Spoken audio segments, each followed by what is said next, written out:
ایک روایت ہے عبداللہ بن مسعود رضی اللہ تعالیٰ عنہ سے کہ ان للقرآن منارا کمنار الطریق فما عرفتم منہ فتمسکوا به وما یشبہ علیکم او قال شبہ علیکم فکلوہ الی عالمہ۔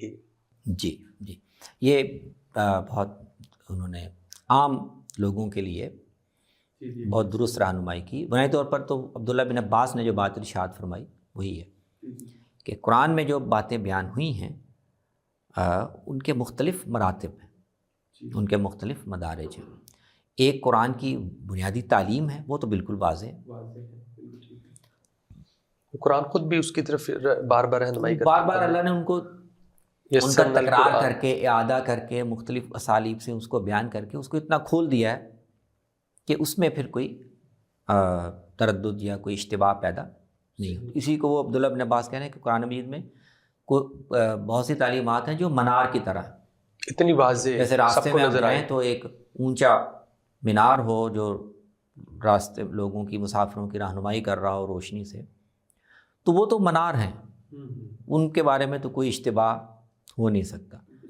تو ان کو تو رہنمائی ان سے لو، یعنی اپنے آپ کو وابستہ ان سے رکھو۔ جیسے آپ گویا راستے میں جا رہے ہیں اور جگہ جگہ منار لگے ہوئے ہیں، تو آپ کو راستہ تلاش کرنے کے لیے اپنی بیٹریاں لگانے کی یا ٹارچ لانے کی ضرورت نہیں ہے۔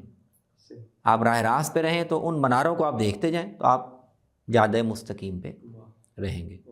تو ان کو پکڑے رکھو، اور اس میں بہت سی باتیں ہیں جو تمہیں پوری طرح واضح نہیں ہوں گی۔ یہ وہ ہیں جن کے بارے میں عبداللہ بن عباس کہہ رہے ہیں کہ ان کو اہل علم جانتے ہیں، یا ایسی چیزیں ہیں جن کی تفسیر میں اہل علم کی مدد کی ضرورت ہوتی ہے۔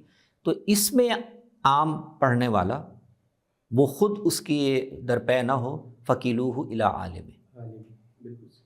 تو یہ تعلیم اصل میں حدیث میں بھی دی گئی ہے، اور یہ بہت بنیادی رہنمائی ہے کہ نبی صلی اللہ علیہ وسلم نے فرمایا کہ جتنا وقت تمہیں قرآن خود واضح سمجھ میں آ جائے اس کو سمجھو، اور جو نہ سمجھ میں آئے، جس میں اشتباہ ہو، تردد ہو، تو خود اس کے پیچھے نہ پڑھو، خود مفسر قرآن بننے کی کوشش نہ کرو۔ فقیلوہ الی عالم، جو ان سے جا کے سمجھ لو، یا اگر پھر بھی سمجھ سے باہر ہے تو تم اس کے مکلف نہیں ہو، تم ان علماء کے سپرد کر دو، وہ سمجھ لیں گے۔